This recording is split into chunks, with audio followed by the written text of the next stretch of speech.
기도의회 교육기획위원회 김영희 의원 더불어민주당 오산일은 12월 6일 열린 제387회 정례회 제3차 본회의 도정과 교육행정에 관한 질문에서 교육과 복지정책이 진정한 사람 중심 행정으로 전환되어야 한다며 학교와 복지 현장에 남은 제도적 공백을 지적했다. 않는 화장실을 유지하고 있는 셈입니다.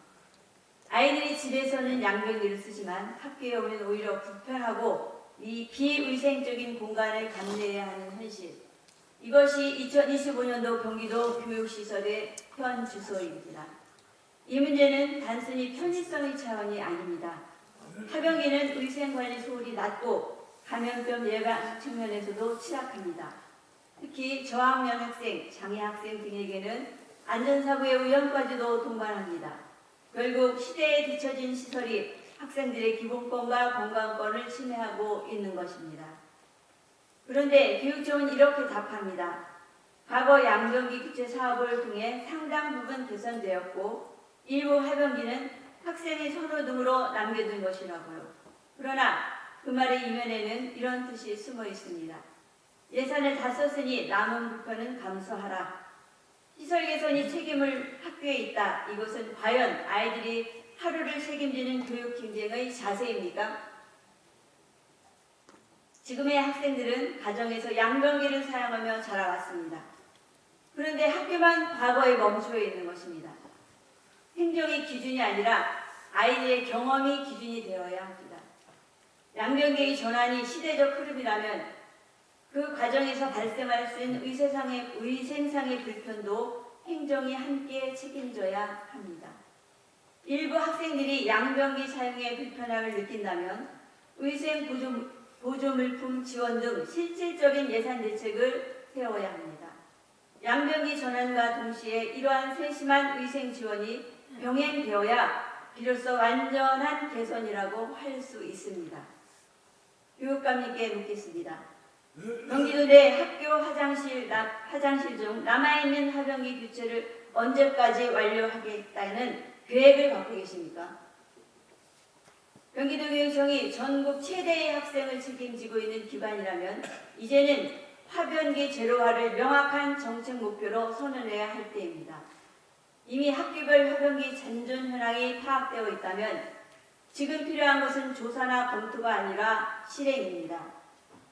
하변기를 교체하는 일은 단순한 시설 정비가 아닙니다. 아이들의 기본 생활권을 지키는 일이며 학생과 교직원이 안전하게 머물 수 있는 학교의 품격을 바로 세우는 일입니다. 필요한 예산을 조속히 확보하고 신속히 교체하십시오. 아이들이 하루라도 빨리 쾌적하고 위생적인 화장실을 이용할 수 있도록 속도감 있는 추진을 당부드립니다. 이번에는 학교 급식실 유동환경 문제를 말씀드리겠습니다. 최근 교육청은 학교 급식의 효율성과 안전을 높이겠다며 조리 로봇과 자동 세척기 등 자동화 설비 보급 사업을 확대하고 있습니다. 현재 5개 학교에 다기능 조리 로봇이 도입되었고 교육청은 내년에는 그 범위를 더 확대할 계획이라고 합니다. 기계가 들어오면 현장이 조금은 가벼워질 거라 기대했지만 조리실의 땀과 노동은 여전합니다. 뜨거운 식자재를 옮기고 뜨거운 조리기구 앞에 하루 종일 서서 일하고 조리와 배식, 정리까지 모두 사람 손으로 이루어집니다. 기계 한 대가 들어오면 효율을 높일 수 있습니다. 하지만 사람 한 명이 더 늘어나야 안전이 높아집니다. 조리 로봇이 음식을 만들 수 있지만 그 음식을 안전하게 준비하고 책임지는 건 여전히 사람입니다. 아이들의 한 끼는 기술로 만들어지는 것이 아니라 사람의 손끝과 책임으로 완성됩니다. 교육감님, 학교 급식의 가장 큰 문제는 자동화 부족이 아닙니다. 인력 부족입니다. 현재 급식 종사자 1명이 하루에 100명에 넘는 식사를 책임지고 있습니다. 한 사람의 노동으로 수십 명의 아이가 밥을 먹는 구조는 결코 안전하지 않습니다. 얼마 전 본 의원이 직접 학교 급식실 현장에 나갔습니다. 오전 8시가 채 되지 않은 이른 아침부터 수십 킬로그램의 식자재를 옮기고 고온고습한 환경에서 조리하며 세척 정리까지 이어지는 고강도 육체 노동을 하고 있었습니다. 이건 단순히 노동의 불편이 아니라 산재 수준의 구조적인 위험입니다. 교육청은 자동화 설비 예산을 매년 늘리고 있지만 정작 조리 인력 확충 예산은 거의 변동이 없습니다. 행정의 관심이 기계 중심에 머물러 있는 동안 현장은 여전히 사람의 체력과 희생으로 버티고 있습니다. 교육감님께 묻겠습니다. 도교육청은 학교급식 조리 종사자 1인당 학생 수 100명 이하로 줄이기 위한 인력 배치 기준을 세울 의지가 있습니까? 자동화 설비 설치 사업과 함께 조리 인력 추가 배치 계획을 병행할 수 있습니까? 학교 급식은 단순한 행정이 아닙니다. 아이들의 건강과 생명을 책임지는 공공의 영역입니다. 기계는 행정의 효율을 높일 수 있습니다. 그러나 사람은 학교의 온도를 지킵니다. 경기도교육청이 기계보다 사람이 먼저인 급식실을 만드는 일에 앞장서 주시기 바랍니다. 이번에는 학교 현장의 정서, 행동, 의교 학생 지원 체계에 대해 말씀드리겠습니다. 학생들의 마음 건강이 학습만큼 중요한 시대입니다. 하지만 정작 의계 학생이 전문 상담이나 치료를 받기까지 학교와 지역사회가 한 호흡으로 대응하지 못하는 경우가 여전히 많습니다. 현재 경기도는 성남, 의정부, 용인, 부천, 안산 등 5개 지역의 병원형 의센터를 운영하고 있습니다.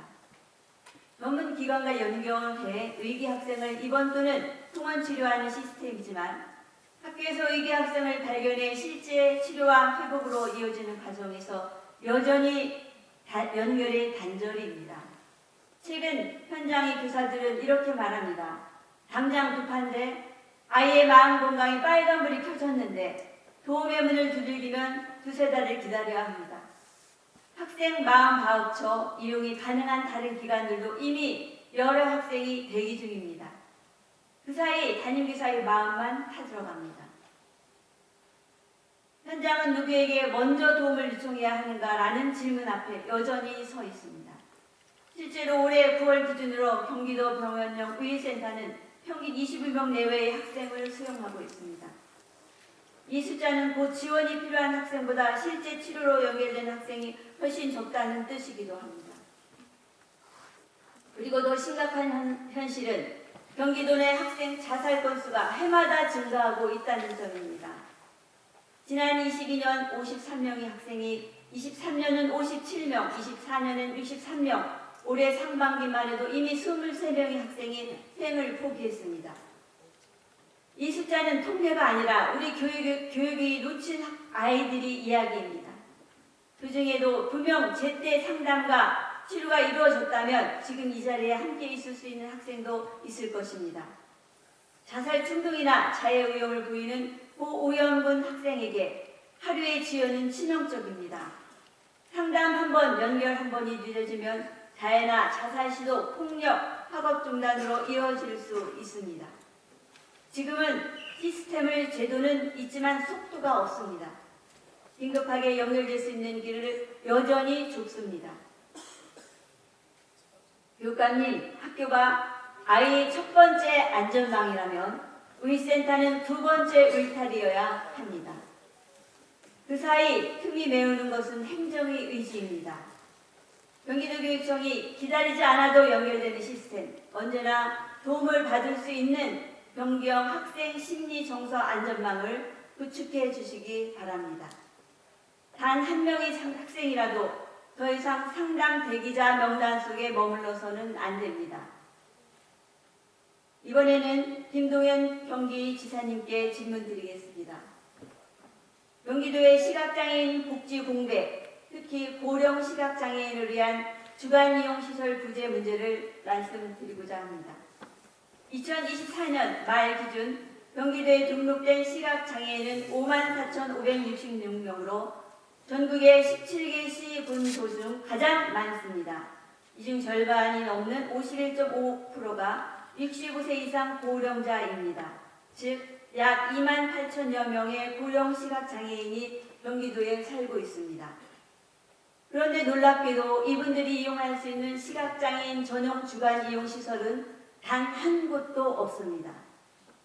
숫자로 보면 제로이지만 이 제로는 단순한 통계가 아니라 어디에도 갈 곳이 없는 수만 명의 노인 시각장애인을 의미합니다.